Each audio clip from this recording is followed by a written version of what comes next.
ನಮಸ್ಕಾರ. ಎಲ್ಲ ತಂದೆ ತಾಯಂದಿರಿಗೆ, ಗುರು ಹಿರಿಯರಿಗೆ ಎಲ್ಲರಿಗೂ ನನ್ನ ಪ್ರೀತಿಪೂರ್ವಕ ನಮನಗಳು. ಇವತ್ತು ನಾನು ಹೇಳ್ತಾ ಇರ್ತಕ್ಕಂಥ ವಿಷಯ ಬಹಳ ಪ್ರಮುಖವಾಗಿರ್ತಕ್ಕಂಥದ್ದು, ಬಹಳ ಮುಖ್ಯವಾಗಿ ವಿದ್ಯಾರ್ಥಿಗಳಿಗೆ ಸಂಬಂಧಪಟ್ಟಂತಹದ್ದು. ಇವತ್ತು ವಿದ್ಯಾರ್ಥಿಗಳು,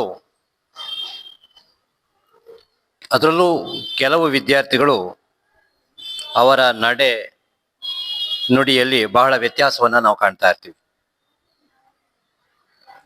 ಅದರಲ್ಲೂ ಬಹಳ ಪ್ರಮುಖವಾಗಿ ಶಿಸ್ತಿಗೆ ಪರ್ಯಾಯವಾಗಿ ಹೆಸರಾಗಿ ಉಳ್ಳಂತಹ, ಖ್ಯಾತಿ ಉಳ್ಳಂತಹ ಶಾಲೆಗಳಲ್ಲಿ ವಿದ್ಯಾರ್ಥಿಗಳ ಹೇರ್ ಸ್ಟೈಲ್ ಇರ್ಬೋದು, ಅವರ ನಡೆ ನುಡಿ ಇರ್ಬೋದು, ಎಷ್ಟೇ ಎಚ್ಚರಿಕೆ ನೀಡಿದ್ರೂ ಕೂಡ ಅವರ ವರ್ತನೆಯಲ್ಲಿ ಯಾವುದೇ ಬದಲಾವಣೆ ಕಾಣ್ತಾ ಇಲ್ಲ. ಶಿಕ್ಷಕರು ಅದನ್ನು ನೋಡ್ತಾ ಏನೂ ಮಾಡಲಾಗದೆ ನಿರಾಶರಾಗ್ತಕ್ಕಂಥ ಸ್ಥಿತಿಯಲ್ಲಿ ನಾವು ಕಾಣ್ತೀವಿ. ಯಾಕೆ ಅಂತ ಹೇಳಿದ್ರೆ, ಇಲ್ಲಿ ಇವತ್ತು ತಂದೆ ತಾಯಿಗಳಿಗೆ ಅವರ ಮಕ್ಕಳ ಮೇಲಿನ ಗಮನ, ನಿಯಂತ್ರಣ ಕಡಿಮೆ ಆಗಿದ್ರೆ ಅವರು ಏನಾಗ್ತಾ ಇದ್ದಾರೆ ಅಂತ ಹೇಳಿದ್ರೆ ಈ ರೀತಿಯಾಗಿ ಬೆಳೆದು ಬರ್ತಾರೆ. ಶಿಸ್ತು ಅಂತಕ್ಕಂಥದ್ದು ಮಾತುಗಳಿಂದ ಬರದು. ಯಾಕೆ ಅಂತ ಹೇಳಿದ್ರೆ ಇವತ್ತು ಸ್ವಲ್ಪ ಶಿಕ್ಷೆ, ಭಯ, ಭಕ್ತಿಯಿಂದ ಮಾತ್ರ ಮೂಡಿ ಬರುತ್ತೆ. ಇವತ್ತೇನಾಗಿದೆ ಅಂತ ಹೇಳಿದ್ರೆ, ಮಕ್ಕಳಿಗೆ ಶಾಲೆಯಲ್ಲಿ ಭಯವಿಲ್ಲ, ಮನೆಗೆ ಹೋದ್ರೂ ಭಯವಿಲ್ಲ. ಅದರಿಂದಲೇ ಸಮಾಜ ಇಂದು ಇವತ್ತು ಭಯಭೀತವಾಗ್ತಾ ಇದೆ. ಅವರು ಇವತ್ತಿನ ದಿವಸದ ರೌಡಿಗಳಾಗಿ ಜನರ ಮೇಲೆ ಹಲ್ಲೆಯನ್ನು ಕೂಡ ನಡೆಸ್ತಾ ಇರ್ತಕ್ಕಂಥದ್ದನ್ನು ಕೂಡ ನಾವು ಕಾಣ್ತೀವಿ. ಅವರ ನಡವಳಿಕೆಯಿಂದ ಅನೇಕರು ಪ್ರಾಣವನ್ನು ಕೂಡ ಕಳೆದುಕೊಳ್ತಾ ಇದ್ದಾರೆ. ಆ ನಂತರ ಇಂಥವ್ರು ಏನಾಗ್ತಾರೆ ಅಂತ ಹೇಳಿದ್ರೆ, ಇಲ್ಲಿ ಪೊಲೀಸ್ನವ್ರ ಕೈಗೆ ಸಿಕ್ಕಿ ನ್ಯಾಯಾಲಯದಲ್ಲಿ ಶಿಕ್ಷೆಗೆ ಗುರಿಯಾಗ್ತಾ ಇದ್ದಾರೆ. ಮಂಕುತಿಮ್ಮನ ಕಗ್ಗದಲ್ಲಿ ನಾವು ನೋಡ್ತೀವಿ, ಕಟ್ಟಡದ ಪರಿಯ ನಿಟ್ಟಿಗೆ ಎಂತು ಕಂಡೀತು, ಗಟ್ಟಿ ನಿಲ್ಲದದು ಬೀಳೆ ಗೋಡೆ ಬೆರಿಯುವುದು, ಸೃಷ್ಟಿ ಕೋಟೆಯಲು ನೀನೊಂದು ಇಟ್ಟಿಗೆ, ಸೊಟ್ಟಾಗೆ ಪೆಟ್ಟು ತಿನ್ನುವೆ ಜೋಕೆ ಮಂಕುತಿಮ್ಮ ಎಂಬತಕ್ಕಂಥದ್ದು.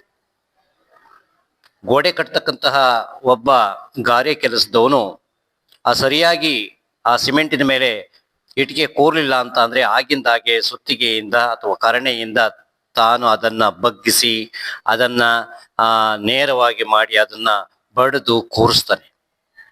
ಅದೇ ರೀತಿ ಒಬ್ಬ ವಿದ್ಯಾರ್ಥಿ ಚಿಕ್ಕ ವಯಸ್ಸಿನಲ್ಲೇ ಬುದ್ಧಿ ಕಲಿಲ್ಲ ಅಂತಾದ್ರೆ ಮುಂದೆ ತಾನು ದೊಡ್ಡವನಾದ್ಮೇಲೆ ಈ ರೀತಿಯ ಶಿಕ್ಷೆಗಳಿಗೆ ಗುರಿಯಾಗಬೇಕಾಗುತ್ತೆ ಅನ್ನತಕ್ಕಂಥದ್ದು.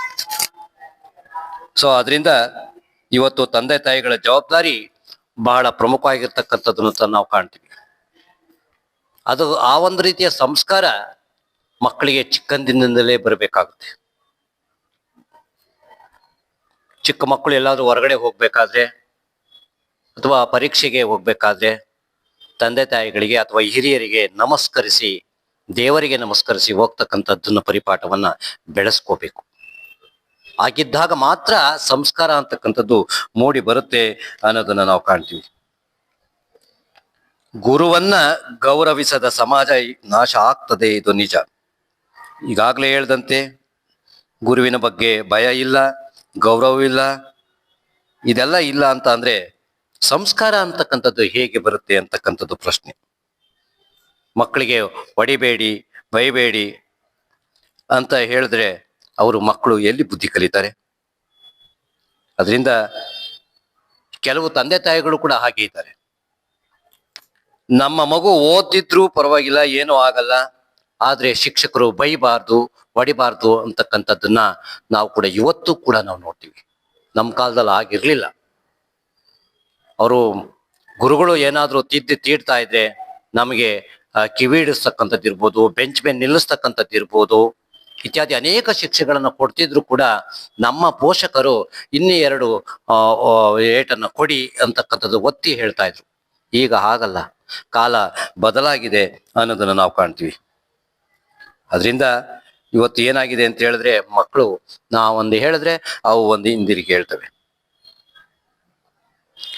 ಸೊ ಹಾಗಾಗಿ ಕಲಿಕಾ ಸಾಮಗ್ರಿಗಳನ್ನ, ಪೆನ್ ಇದ್ರೆ ಪೆನ್ಸಿಲ್ ಇರೋದಿಲ್ಲ, ಪೆನ್ಸಿಲ್ ಇದ್ರೆ ಎರೇಸರ್ ಇರೋದಿಲ್ಲ, ಈ ರೀತಿಯ ಅಶಿಸ್ತಿನಿಂದ ಕೂಡಿರ್ತಕ್ಕಂತಹ ಮಕ್ಕಳನ್ನು ಕೂಡ ನಾವು ಕಾಣ್ತೀವಿ.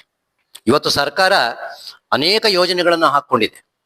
ಅದರಲ್ಲೂ ಬಹಳ ಪ್ರಮುಖವಾಗಿ ವಿದ್ಯಾರ್ಥಿಗಳಿಗೆ ಅನುಕೂಲವಾಗ್ಲಿ ಅಂತ ಹೇಳಿ ಮಧ್ಯಾಹ್ನದ ಬಿಸಿ ಊಟ ಇರ್ಬೋದು, ಅವ್ರಿಗೆ ಕೊಡ್ತಕ್ಕಂತಹ ಫ್ರೀ ಶೂಸ್ ಇರ್ಬೋದು, ಪುಸ್ತಕಗಳಿರ್ಬೋದು, ಬ್ಯಾಗ್ಗಳಿರ್ಬೋದು, ಎಲ್ಲವನ್ನು ಕೊಡುತ್ತೆ. ಅದಕ್ಕೆ ತಕ್ಕನಾದಂತೆ ವಿದ್ಯಾರ್ಥಿಗಳು ಭಯ ಭಕ್ತಿಯಿಂದ ತಮ್ಮ ಓದಿನ ಕಡೆ ತಮ್ಮ ಗಮನವನ್ನು ಹರಿಸಿದ್ರೆ ನಿಜವಾಗ್ಲೂ ಕೂಡ ಸರ್ಕಾರ ಮಾಡ್ತಾ ಇರ್ತಕ್ಕಂಥ ಏನು ಖರ್ಚಿದೆ ಅದಕ್ಕೆ ಒಂದು ಪ್ರಾಶಸ್ತ್ಯವನ್ನ ಕೊಡ್ಲಿಕ್ಕೆ ಸಾಧ್ಯ ಆಗುತ್ತೆ, ಅದಕ್ಕೆ ಬೆಲೆ ಕೊಟ್ಟಂಗಾಗುತ್ತೆ.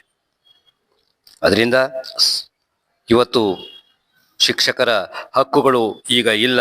ಮಕ್ಕಳನ್ನ ಸರಿದೂಗಿಸಲು ಶಿಕ್ಷಕ ನೇರವಾಗಿ ಅದನ್ನ ತಲೆಗೆ ಹಚ್ಕೊಳ್ಬೇಕಾಗುತ್ತೆ. ಜೊತೆಗೆ ಅದು ಏನಾದ್ರೂ ಮಕ್ಕಳನ್ನ ಹೊಡೆದ್ರೆ ನಿಜವಾಗ್ಲೂ ಕೂಡ ಅದು ಅಪರಾಧ ಎಂಬತಕ್ಕಂಥ ಭಾವನೆ ಇವತ್ತು ಪೋಷಕರಲ್ಲಿ ಬರ್ತಾ ಇದೆ. ಅದು ಕಡಿಮೆ ಆಗ್ಬೇಕು. ಅದರಿಂದ ಇಲ್ಲಿ ತಂದೆ ತಾಯಿಯವರಿಗೆ ಒಂದು ವಿನಂತಿಯನ್ನ ಕೂಡ ನಾವು ಮಾಡ್ಕೊಳ್ತೀವಿ. ಮಕ್ಕಳ ವರ್ತನೆಯನ್ನ ಬದಲಾಯಿಸೋದಕ್ಕೆ ಶಿಕ್ಷಕರೇ ಮುಖ್ಯವಾದಂತಹ ಪಾತ್ರವನ್ನು ವಹಿಸ್ತಾರೆ. ಅದು ಪೋಷಕರಲ್ಲಿ ಇರ್ತಕ್ಕಂಥದ್ದು. ಅದರಿಂದ 90% ಅಷ್ಟು ಶಿಕ್ಷಕರು ಇವತ್ತು ಮಕ್ಕಳ ಒಳ್ಳೆಯ ಭವಿಷ್ಯವನ್ನ ಮಾತ್ರ ಬಯಸುತ್ತಾರೆ. ಅದರಿಂದ ಸಣ್ಣದೊಂದು ತಪ್ಪಿಗೂ ಕೂಡ ಶಿಕ್ಷಕರನ್ನ ಇವತ್ತು ದೂಷಣೆ ಮಾಡ್ತಕ್ಕಂಥದ್ದು ಸಲ್ಲದು ಅನ್ನೋದನ್ನು ನಾವು ಕಾಣ್ತೀವಿ. ಅದರಿಂದ ನೀವು ಮಕ್ಕಳ ಭವಿಷ್ಯದ ಬಗ್ಗೆ ತಂದೆ ತಾಯಿಗಳು ಒಮ್ಮೆ ಯೋಚಿಸಿ. ಇವತ್ತು ಮಕ್ಕಳ ಭ್ರಷ್ಟತೆಗೆ 60% ಕಾರಣ ಇವತ್ತು ಸ್ನೇಹಿತರು, ಮೊಬೈಲು, ಮೀಡಿಯಾ. ಆದ್ರೆ ಉಳಿದ 40% ತಾಯಿ ತಂದೆಯವರೇ ಅನ್ನೋದನ್ನು ನಾವು ಕಾಣ್ತೀವಿ. ಯಾಕೆ ಅಂತ ಹೇಳಿದ್ರೆ ಅತಿಯಾದ ಮಮತೆ, ಅಜ್ಞಾನ, ಮೂಢನಂಬಿಕೆ ಇವತ್ತು ಮಕ್ಕಳಿಗೆ ಹಾನಿಯನ್ನುಂಟು ಮಾಡ್ತಾ ಇದೆ. ನಾವು ಏನಾದ್ರೂ ತಂದೆ ತಾಯಿಗಳಾದಂಥವ್ರು ಮಕ್ಕಳಿಗೆ ಏನಾದ್ರೂ ಕೆಲಸ ಹೇಳಿದ್ರೆ